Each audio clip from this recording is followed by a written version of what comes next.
Olá, bem-vindos de volta. Hoje nós vamos voltar para o futuro com a série dos primários, ou primarcas, como você preferir chamar, e falaremos hoje dele, o Senhor do Ferro, o martelo de Olímpia, Perturabo. Perturabo, onde começa a história do nosso herói, num planeta longínquo chamado Olímpia. E caso você não percebeu a sutil referência, Olímpia é a Grécia no futuro. No caso, não a Grécia da Terra, é um planeta altamente inspirado na cultura grega. E Olímpia vivia mais ou menos no fim da Idade do Bronze e o início da Idade do Ferro. Então a sua civilização era, em geral, primitiva. Porém, existiam nobres, no caso reis, que possuíam tecnologia avançada, armas de energia e armas de longa distância eram extremamente raras e apenas a nobreza tinha acesso a eles, sendo que a maioria das pessoas e os tiranos menores utilizavam armas normais e luta corpo a corpo, assim como na antiguidade. E por que é interessante falar sobre isso? Porque Olímpia ela possuía vários perigos, assim como também na Grécia Antiga, na mitologia, existiam monstros gigantes, existiam minotauros, hidras, cobras e serpentes enormes.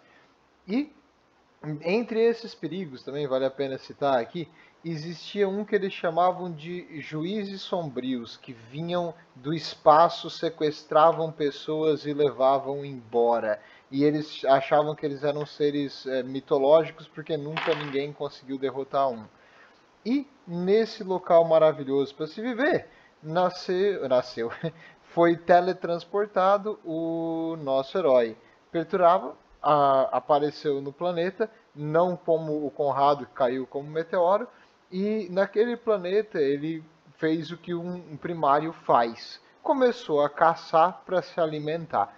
E sendo desde o nascimento muito calculista, ele percebeu que a coisa mais fácil para caçar e comer eram ovelhas dos agricultores locais, que não gostaram muito de ver o seu gado sendo morto e consumido por um garoto que vivia na floresta.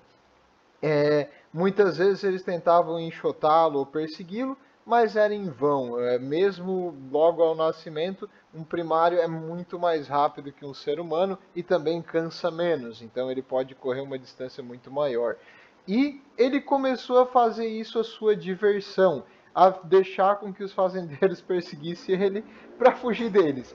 Ele tinha uma certa afeição por esses fazendeiros, ele algo lá dentro dizia que era para ele pertencia a alguma coisa com aquela sociedade, mas ele nunca tentou se comunicar ou conversar com eles. Ele sempre observava eles à distância, os seus afazeres diários, o seu vai e vem, as suas conversas, mas sempre bem distante na floresta e escondido. E roubando ovelhas eventualmente. Ele usava a pele das ovelhas para se cobrir e proteger do frio e consumia carne para se alimentar. E assim passou muito o início da sua juventude. E nesse período tem um caso interessante. Numa dessas fugas dos agricultores, enquanto eles estavam perseguindo ele loucamente, gritando coisas que ele não entendia, ele escutou um grito diferente, um grito de pavor, um grito de medo. E ele percebeu que tinha algo errado, mas ele terminou de subir as pedras que ele estava subindo até uma posição segura. Quando ele ficou numa posição segura e estável, ele olhou para trás.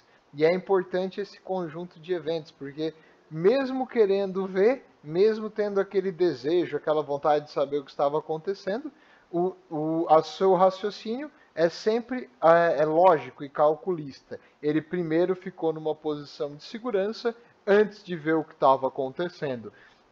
Quando ele olhou, ele percebeu um dos fazendeiros, no caso uma criança, um garoto no máximo de uns 15, 16 anos, estava sendo engolido por uma serpente gigante e lutando com as forças que ele tinha para tentar se soltar da boca do bicho. enquanto os outros agricultores, com as suas ferramentas rudimentares, tentavam bater na criatura em vão, não conseguiam penetrar o seu couro.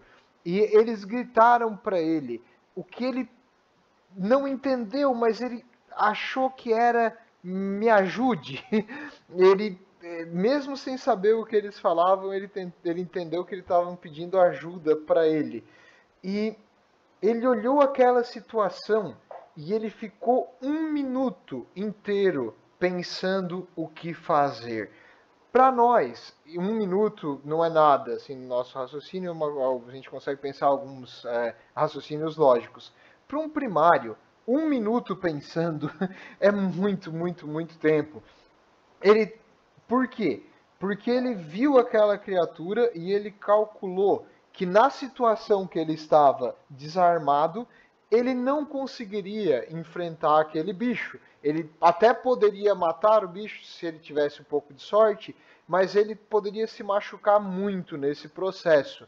E se ele se machucasse, ele não estava usando nada de proteção, ele não tinha armadura, ele não tinha nada para se defender, apenas as peles das ovelhas que ele cortou e usou por cima dele. Então era muito perigoso. E por que ele ajudaria? Ele não tinha nenhum vínculo com aquelas pessoas, ele não tinha nada que devia a eles. Na verdade, eles eram os inimigos dele, eles estavam impedindo ele de comer as ovelhas.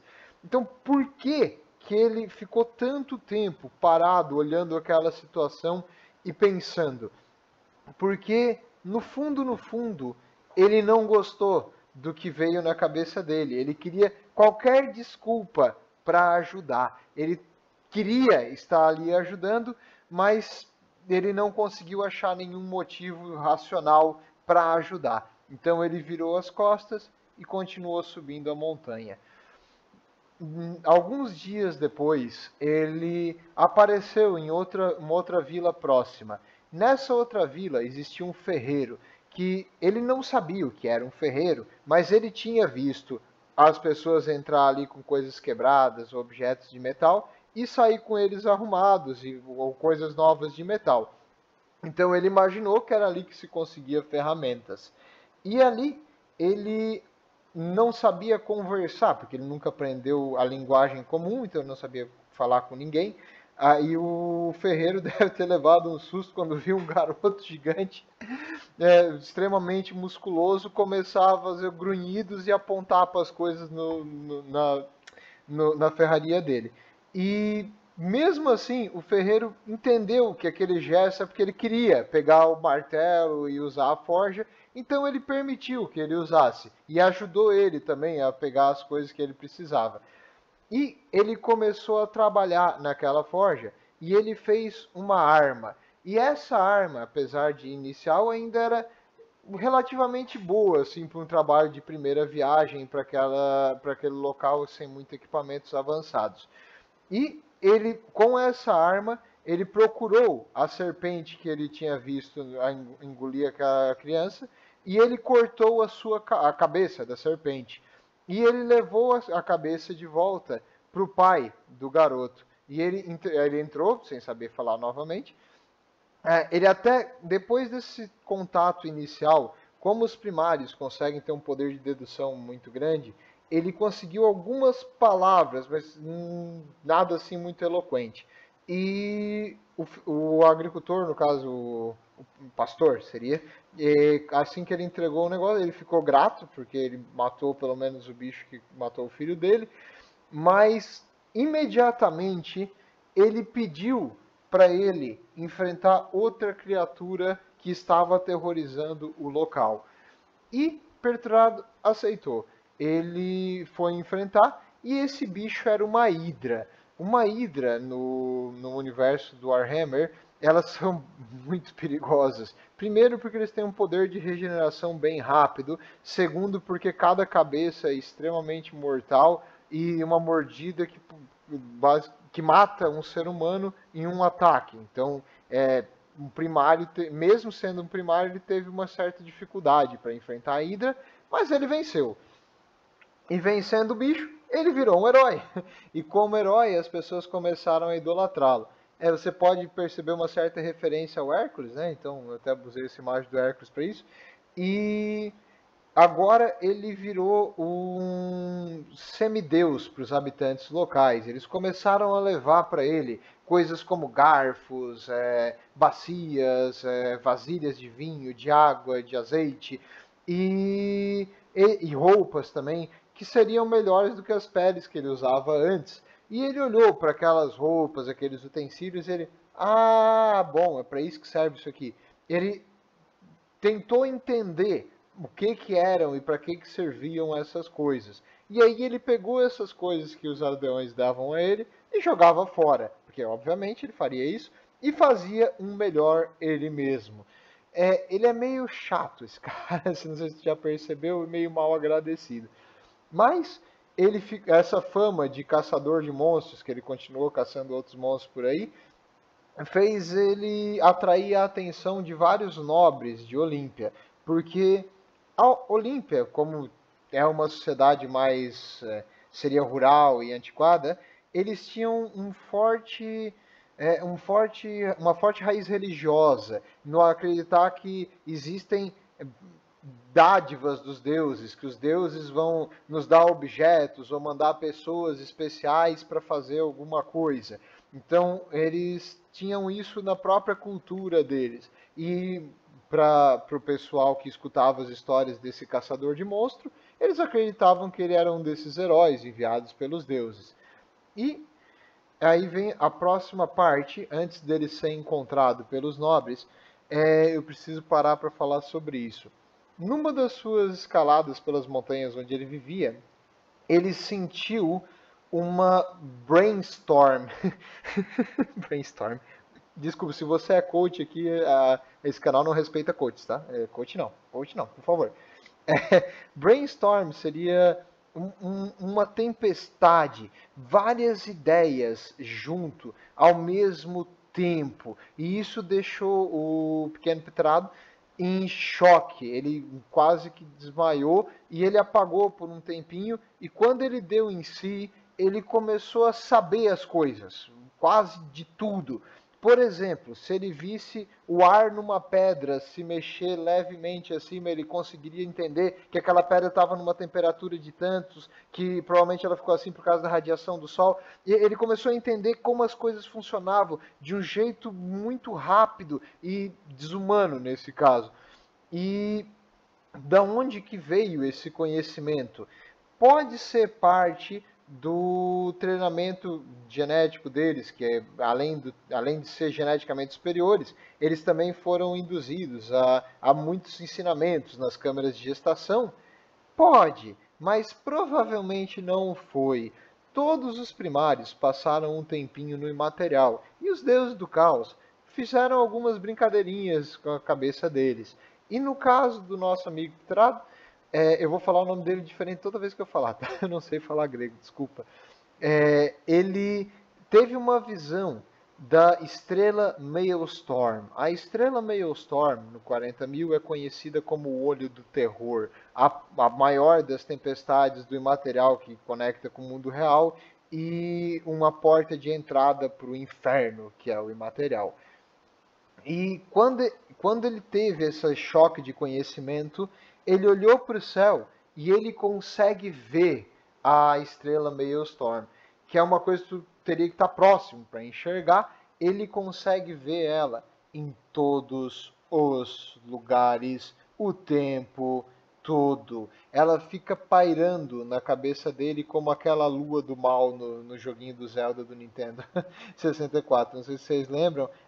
Sabe aquela lua terrível? Exato, mesma coisa.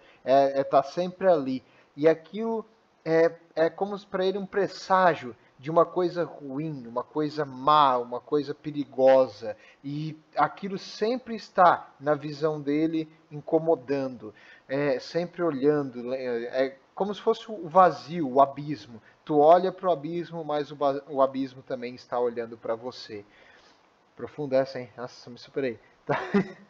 Então, depois de ter esse choque de conhecimento, ele terminou de subir a colina e lá ele encontrou alguns guardas. Esses guardas falaram que eles foram mandados por Damecos. e que eles foram orientados a levar ele de volta para a cidade de Locus. E sem ter nada melhor para fazer, ele aceitou. Na verdade, a razão por ele aceitar é porque ele percebeu que esses guardas tinham armas de energia, uma arma que ele nunca tinha visto antes, uma tecnologia nova, uma coisa desconhecida. E o desconhecido causava uma certa fome no Pterado. Assim, ele gostava de aprender, ele precisa aprender.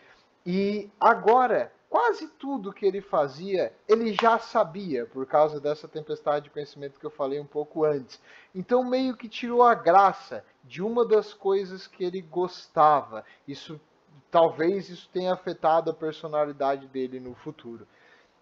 No Palácio de Locus, onde ele encontrou o rei, que, no caso, os reis em Olímpia são chamados tiranos. O nome deles são tiranos, e eles não são reis assim de um país, e sim de uma cidade-estado fortificada. É como uma fortaleza onde vivem várias pessoas. E ali é onde eles arrecadam os impostos dos camponeses, e é o povo mais rico e onde se concentra a maioria dos artistas e a cultura civilizada do planeta. E ali, esse rei pediu para o Pterado forjar um objeto. E ele montou para ele uma forja temporária rapidinha, e ele começou a montar naquela forja, claro, com equipamentos muito mais avançados do que ele tinha usado a primeira vez. E nessa forja ele ficou trabalhando por 1 hora, 2 horas, 3 horas. E a maioria dos nobres já estava meio que saco cheio, sem mais vontade de ficar olhando aquilo ali, e começaram a se dispersar. Já o Dameclos, não, eu vou também falar o nome dele diferente. Na real, a tradução seria Dameclos, então tentar puxar por esse lado. Ele ficou vibrado naquele garoto trabalhando. Esse cara era um gênio, ele percebeu o talento e o potencial do Pterado. E quando ele terminou, ele fez uma espada perfeita, assim, ó, balanceada, com um cabo refinado, boa de segurar, cortante ao máximo. E o Demócles ofereceu para ele: venha ser um aprendiz das minhas forjas, venha trabalhar para mim. Ele olhou e disse: não, não, óbvio que não. E aí o Demócles então ofereceu para ele ficar ali no palácio como um estudioso, para aprender, para ter acesso a bibliotecas, a tutores e outras coisas mais. E o Pterado perguntou para ele: ok, mas eu quero saber sobre aquilo ali. E apontou para os arcos e para as estruturas que tinha no local e para as armas dos guardas. Ele falou: eu quero saber sobre essas coisas, sobre a arquitetura e, no caso, forjar armas. Para um tirano de Olímpia, é vencer, vencer. Ele acabou de adquirir na sua corte um semideus que ainda ia fazer armas e construir para ele. Tá tudo certo. E assim, baita negócio. E aí foi a criação do Pterado. Em Olímpia, ele foi criado meio como um filho adotivo do Demócles. E ali ele aprendeu tudo que Olímpia tinha para oferecer. Até tem um caso interessante, é que um padre, o padre não seria um monge no caso, chegou e tentou, no dia que ele entrou na corte, falar que ele era um enviado dos deuses. E quando o Pterado olhou para ele, ele teve um certo desdém, meio que um nojo, uma raiva. Aquele homem do clero, aquela coisa estranha, ele não gostava. E por que dos deuses? Não foi um deus que mandou ele. Ele sabia que ele tinha um pai, e ele sabia que esse pai era poderoso, e que ele não era dali. Estava na cabeça dele isso. Mas ele sabia que não era um Deus. Por que um Deus? O que é um Deus? E ele começou a discutir com esse padre e botar o cara no chinelo. Outro exemplo também, ele discutia com seus tutores e também tentava humilhar eles o máximo possível. Ele é bem babaca, extremamente petulante esse cara. e ele se isolava de todo mundo, ele ficava só, tentava aprender o que conseguia e sempre tentava jogar na cara dos outros que ele sabia mais, ou que ele era mais forte, ou que ele era melhor em tudo. Ele era um cara extremamente difícil de lidar. A única pessoa que ele tinha algum respeito era pela sua irmã, que era a Calífone. Ele, ela foi a única pessoa que ele permitiu que chamasse ele com um apelido. E parece uma coisa idiota, mas para um primário isso é muita coisa. Ainda mais o Perturado, que para ele esturrisse de algo que ele não fez para ser engraçado, ele ia levar como uma ofensa. E essa ofensa ia ficar na cabeça dele por semanas, meses, às vezes anos. Ele não perdoa, ele é extremamente egocêntrico, assim, não aceita crítica nenhuma. E ele tenta sempre se mostrar de superior. E ele gostava muito de tentar desafiar o seu irmão, Andus. Andus, se não fosse o Petrado, ia ser o gênio dessa geração em Olímpia. Ele era bom em várias áreas, ele era um bom matemático, ele era um bom filósofo, ele era um bom escultor, era um bom artista, mas ele acabou ficando na sombra do seu irmão adotivo. E o seu pai não queria que o Andus assumisse o trono porque ele não tinha ambição. O Andus era um cara simples, ele só queria viver a vida e ser feliz. Só. Ele também tinha um irmão mais velho, mas esse cara era uma falha completa, que é o Heracon. O Heracon uma vez tentou tomar o poder à força e o pai dele afogou ele num barril de chopp, que é o certo, de vinho, quer dizer. Não, é a única contribuição dele para a história. Mas o Andus, sim. O Andus era um cara legal, um cara calmo, um cara humilde e um cara tranquilo.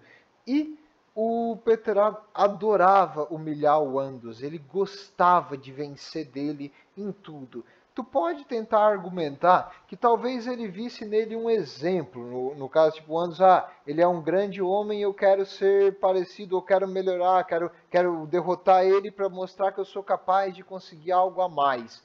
Mas não, ele realmente só gostava de botar ele para baixo mesmo. Ele parece que sente prazer em humilhar os outros e botar as outras pessoas para baixo.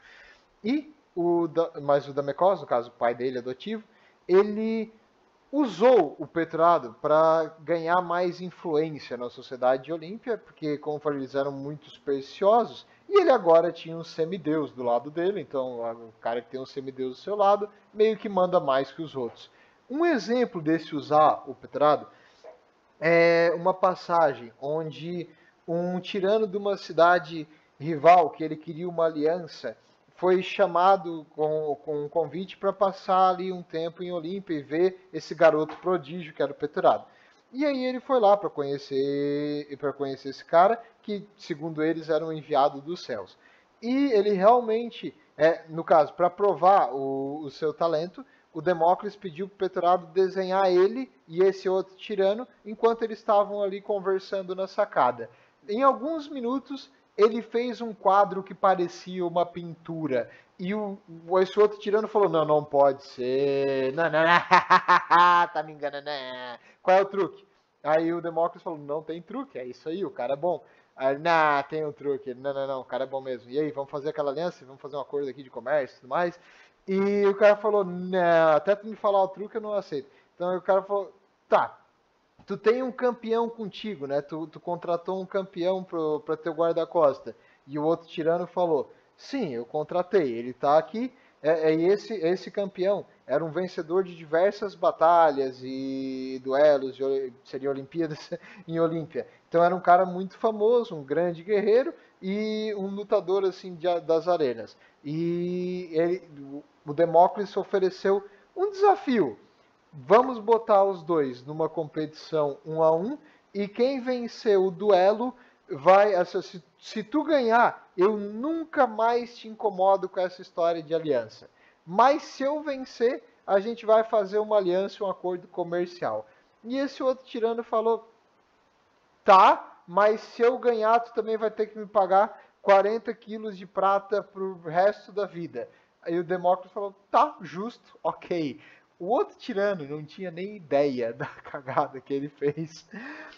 O duelo acabou em menos de 1 minuto. O Petrado só derrubou o cara no chão, espancou ele e só foi parado antes de matar porque o Demócrates pediu para ele ter misericórdia. Mas ele ia matar o cara na porrada. Ele não é muito calmo assim quando ele tá meio violento.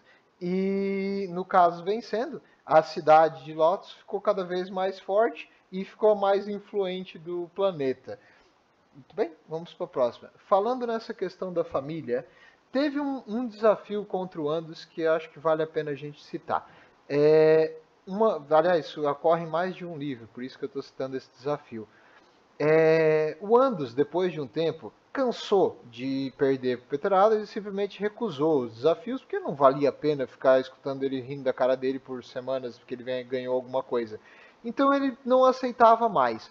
Até que um dia, depois de muito incomodar, ele falou: Ok, Petrado, eu aceito, mas o desafio vai ter que ser no que eu quero que seja, em uma competição de esculturas. Porque o Andus, ele já estava trabalhando em escultura há vários anos, ele adorava artes e esculpir, então ele estava muito bem nessa parte. E o Petrado falou: Ok, escultura, fácil, achei easy game, GG, não quer desistir já? E ele: Não, vamos lá. E aí o Petrado, é claro, eu estou dramatizando aqui, provavelmente não foi isso que eles falaram. O Petrado fez uma obra realista, ele criou um retrato no caso o desafio era fazer um retrato de um tirano já antigo, muito famoso, que no final da vida entrou em loucura e perdeu a cabeça. E aí ele fez uma estátua realista baseada nas fotos e nas imagens que ele tinha daquele cara. E ficou impecável, assim, dava para ver até a circulação na mão do cara, muito bom, assim. E ele fez isso em algumas horas, coisa simples para ele. Já o Antus, não. Ele ficou 1 dia, 2 dias, 3 dias, 1 semana, 2 semanas, alguns meses, trabalhando naquela estátua. E quando ele terminou a estátua, era de outro nível, assim, dava para ver que a estátua dele era melhor. Ela captava emoção. Se tu olhava aquela estátua de um lado, tu via um herói, um nobre, uma coisa assim que te transmitia uma segurança, um bravado, uma sensação assim, de euforia. Quando tu ia andando ao outro lado da estátua, as feições dela, o olhar, iam te passando uma sensação de decadência, desespero, te rebaixava assim, a loucura que aquela pessoa passou durante a vida. Ele conseguiu captar as duas fases dele numa estátua e era incrível. E obviamente o Andus ganhou. Perturado, realmente, não admito, parabéns, belo trabalho. E o pai deles falou: as duas estátuas eu vou expor na entrada do palácio, uma do lado da outra dos meus 2 filhos amados, porque o outro filho dele era um bosta, então esses 2 eram os principais. E beleza, e todo mundo aplaudiu, adorou, as 2 estátuas eram maravilhosas, só que o Perturado sabia que ele tinha perdido, sabia que ele não foi o melhor, ele ficou na mediocridade, e falhar, ele não pode falhar. Naquela noite, ele pegou um martelo e ele destruiu a estátua do Andus. E ele destruiu a estátua dele também. Mas a dele, ele não destruiu por completo. Ele deixou um pedaço da cabeça, dos pés, da mão, como se ele não conseguisse desfazer daquela falha dele, mesmo tendo ódio por aquilo. E isso mostra o quão infantil é a mente do Perturado. Ele parece uma criança de 11 anos, assim, tipo, se eu não tenho, tu também não vai ter. E isso, acho que isso consegue refletir bastante a mentalidade dele. E ele sempre se isolou dos outros. Ele sempre se recusou à afeição da sua irmã, do seu pai. Ele, mesmo tendo algum contato, ele sempre ficava mais isolado. E tem uma passagem bem interessante também do Demócrates, tentando falar com ele numa torre, que ele pegou uma torre em Olímpia e falou que é minha e deu. E lá dentro ele fez tipo a sua oficina. E lá ele desenhava várias obras gigantescas, coisas como um sistema de esgoto que conseguiria pegar toda a população do planeta, coisas como um hospital otimizado ao máximo, coisas como irrigação, aquedutos, obras lindas, jardins maravilhosos. E o Demócrito chegou lá para falar com ele. Ele não levantou da cadeira nem olhou para o lado. Ele ficou um tempo assim sem conversar. E o Demócrito olhou para aquelas coisas que ele estava fazendo. E depois de um tempo sem que ele nem desse oi, ele perguntou: Você está mais uma vez fazendo essas suas bobagens, filho? Aí ele falou: Não use essa palavra. Eu não gosto dessa palavra. E o Demócrito respondeu: Bobagens ou filho? Tem umas conversas pesadas dos dois, assim, mas ele é um adolescente revoltado. É isso que ele é. Ele é um cara revoltado que tem tudo na vida, mas ele sempre foi estressado. E ele sofre com sucesso, basicamente.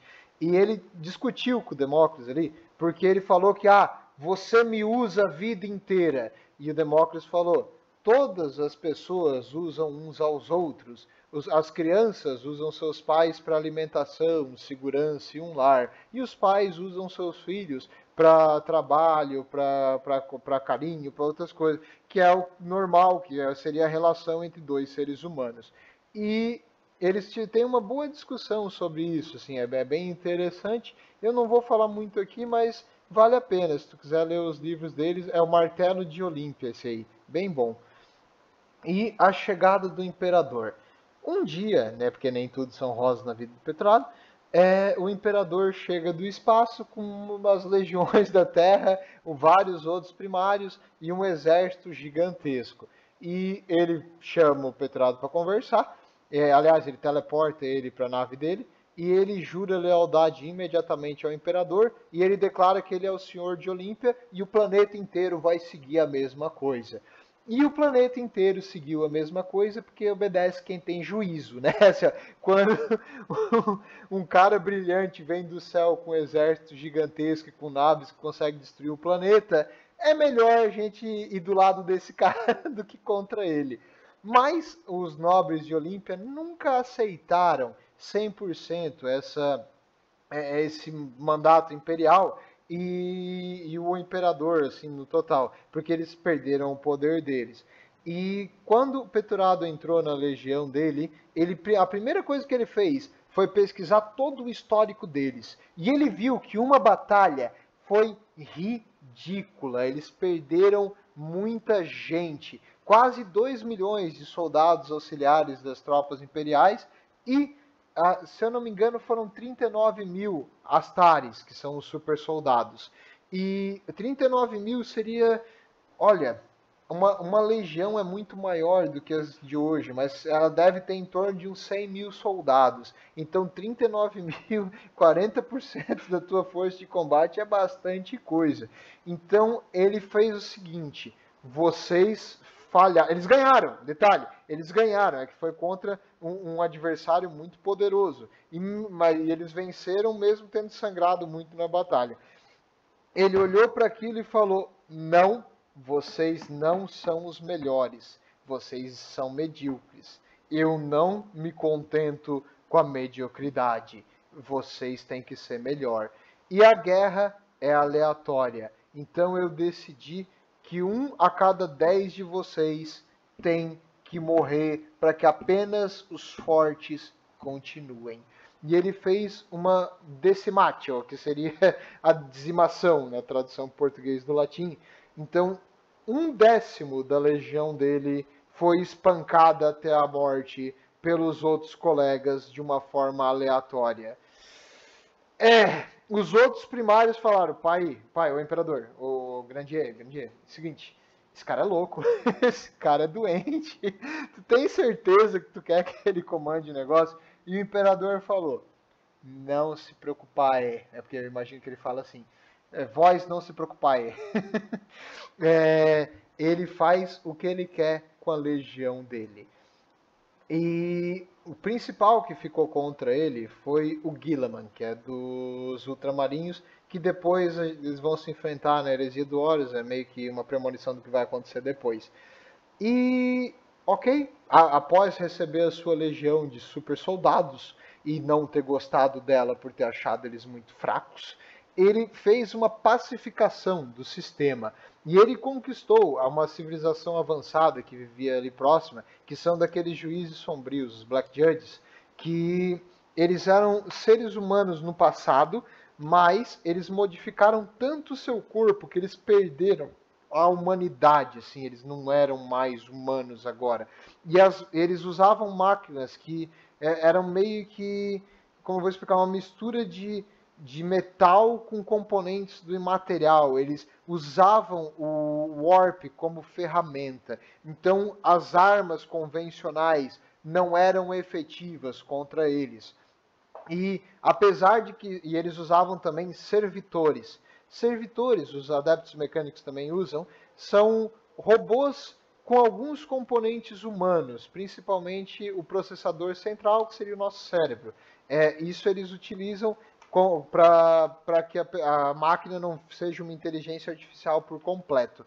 E os servidores, para um super soldado, chega a ser ridículo. Mas esses juízes sombrios eram extremamente difíceis de matar. Alguns foram derrubados com muito sacrifício dos Astari, como é que eu vou explicar? Eles chegavam perto, enfiavam a granada dentro daquele escudo protetor do imaterial, sendo que isso eles sabiam que ia matar eles, mas pelo menos eles matavam o bicho junto. E quando o Perturado ele fez o quê? Ele olhou, ele só observou. E ele viu as fraquezas desses monstros. E quando ele soube o que fazer, ele e a sua assim, os melhores dos melhores da legião, que eram os seus Terminators, eles atacaram esses super soldados os Black Judges, e eles destruíram eles todos muito mais fácil, porque agora eles já sabiam os seus pontos fracos. Você pode dizer o que para um cara desse? Frio. Frio mesmo, assim. Ele guardou os seus melhores soldados do lado dele até saber o que fazer sacrificando os outros. Ele é muito frio, assim, não dá valor a nada. E um dia na Terra, aliás, na Terra ele fez amizade com outro primário, que é o contrário dele, que é o Magnus, o vermelho. O Petrado é totalmente racional, lógico, ele vê aquilo que é. O Magnus é todo do imaterial, é todo hippie, assim, é todo, você tá com os seus astros não estão alinhados hoje. E eu não gosto muito do Magnus. E eu já gosto mais do Petrado. E um dia na Terra, mas ele fez uma boa amizade com eles, e ele gostava bastante dele. E ele viu os outros irmãos dele como meio que rivais e iguais a ele, assim. Então ele gostava bastante deles porque ele nunca tinha visto algo assim na vida. E um dia ele perguntou para o Ferros Manos, que era um outro dos primários, se ele conseguia enxergar com seus olhos de prata a estrela Maelstrom também. E o Ferros Manos fez uma cara de não ter entendido, de olhar para ele tipo, você tá ficando louco, rapaz? Mas só a feição, no caso, ele não falou nada. E ele percebeu que aquele enxergar essa estrela na cabeça dele era uma fraqueza. E fraqueza é uma falha. Ele não pode ter falha. Então ele não falou mais disso para ninguém. E ele não falou disso pro Magnus, que poderia ter ajudado ele com essa questão do imaterial e tentar entendido, até arrumado esse negócio na cabeça dele. E essa contínua visão do inferno, né? Olhando para ele, fez com que ele ficasse um cara ressentido, um cara amargurado, um cara fechado em si mesmo. Não foi totalmente culpa dele, mas aquele garoto lá atrás que tentou salvar aquela criança sendo engolida pela cobra, hoje não existia mais. Ele ficou muito mais frio, muito mais rude, e ele não tinha mais a vontade de ajudar os outros. E isso foi refletido nos combates, nas vitórias que ele fez depois, ali durante a Grande Cruzada, onde a humanidade derrotou vários impérios alienígenas. E ele simplesmente usava os seus soldados como peões. Assim. E durante essa Grande Cruzada, Olímpia se rebelou, porque o pai dele, o Demócrates, morreu, e era ele que juntava os nobres para seguir o Peterado, porque ele tinha bastante influência, e sem ele, os nobres começaram a se rebelar. até porque o planeta estava pagando taxas que ele nunca tinha pagado antes, e as pessoas não estavam acostumadas com isso. E ele voltou, ele parou o que ele estava fazendo, que era uma batalha contra uns alienígenas bem poderosos, e voltou para ver o que estava acontecendo em Olímpia. Ele tinha criado em cima de Olímpia uma fortaleza espacial que ele, na verdade, destruiu daqueles juízes sombrios e reconstruiu em Olímpia depois. E ali existia uma garrison, uma força de. Seria uma guarnição de alguns Astares, super soldados, que também faziam parte do treinamento ali de novos recrutas para a Legião. E eles não tinham feito nada contra essa rebelião que estava acontecendo em Olímpia, porque eles estavam esperando as ordens do primário.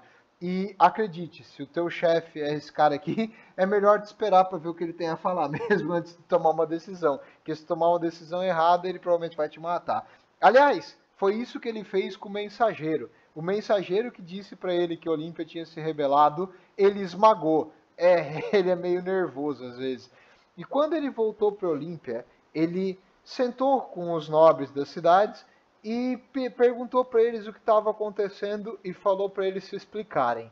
E eles começaram a suplicar.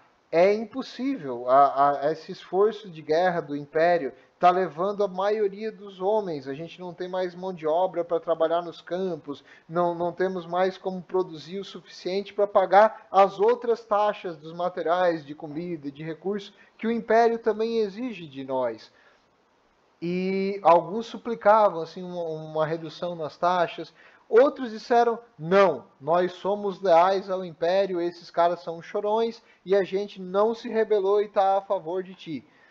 E beleza, depois que todos eles se explicaram e falaram, o Petrado levantou e falou, calados, eu já decidi, vocês vão ter que sofrer a dizimação também. 10%, 1 a cada 10 pessoas de cada cidade tem que ser sacrificada pelas outras 9, senão a cidade inteira vai queimar. É um absurdo, ele matou todos ali naquele horário. E ele deu a ordem dos seus legionários cumprir exatamente isso que eu acabei de falar. E nesses locais, então as cidades, algumas tentaram se render, não adiantava, eles matavam todo mundo. Algumas tentavam enfrentar, não adiantava, eles matavam todo mundo. Algumas fizeram a dizimação, beleza, as legiões prenderam eles e levaram eles embora nas naves como escravos. E não tinha o que fazer. E a única cidade que sobrou foi Locus, a cidade em que ele cresceu e viveu a maioria da sua vida. E Locus não aceitou os termos. Então ele deu a ordem e destruiu a cidade. E ele pessoalmente foi até o palácio para terminar o trabalho, enquanto a cidade queimava no fundo. Lá em cima, ele encontrou no cemitério da Acrópole a sua irmã chorando do lado do túmulo de Demócrates, seu pai adotivo. E ela olhou para ele e falou: ah, se não é o Peterado, o sempre tadinho Peterado. Ninguém o ama, ninguém o entende. Ele é sempre deixado de lado. Todo mundo é contra o Peterado, mas na verdade, o verdadeiro monstro é você. Aí ele começou a discutir. Não, todos me usam, todos só querem de mim como uma ferramenta. Ela fala, todos que te deram amor, você recusou. Todos aqueles que gostavam de você, você deu as costas. E o imperador, no caso, ele também fala um pouco do imperador, ele só te botou como general porque ele acreditava em ti e até ele você virou as costas. E aquilo cortou fundo porque era verdade. O verdadeiro monstro, meus amigos, às vezes está dentro de você. E o Peterado, num ataque de raiva, enforcou a irmã dele. Aí, quando ele deu em si o que estava acontecendo, ele se ajoelhou, enterrou ela e começou a chorar. E ele falou: o imperador não vai me perdoar. O imperador não pode me perdoar, porque ele sabia que ele fez uma cagada e que ele merecia morrer. ele fez, aliás, um crime imperdoável. E hoje, na história continua, no 40 mil, nesse seu desespero e agora da cagada que ele fez, aparece Horus. Olha, meu irmão, mano, camarada. E Horus chega ali e diz: Não, rapaz, não chore, não chore pelo sangue derramado. Tu fez certo. Você fez o que tinha que fazer. Se as outras pessoas fossem fortes e resistentes e fizessem as coisas difíceis como você, o universo ia ser um mundo melhor. E o Peterado sabia que ele estava mentindo. Sabia que ele estava tentando usar ele, manipular ele, mas era melhor viver na mentira do que aceitar a verdade da cagada que ele fez, uma falha que não tem como voltar atrás. Ai, ai. Então, hoje a legião dos Iron Warriors são traidores, eles são contra o Império, mas eles não abraçaram o caos por total, porque eles mantêm aquele desdém dos deuses do caos e do imaterial como um todo. Quando um Iron Warrior tem o seu corpo modificado por os presentes do caos, no caso, quando eles ganham garras, chifres ou coisa assim, eles arrancam e queimam e botam no local uma prótese mecânica. Eles não aceitam a influência do caos. Assim como o Peterado recusava os presentes dos aldeões, eles recusam os presentes dos deuses do caos porque eles acham que eles podem ser melhores sozinhos. E eu não vou falar aqui o que acontece ainda com o nosso herói, com o Peterado, mas no futuro ele vai receber um presente do caos sim, e esse aí ele não vai poder recusar. Alguns já sabem do que eu estou falando, mas a Inquisição prefere que essa informação fique para outro dia. Vejo vocês na próxima e o Imperador protege.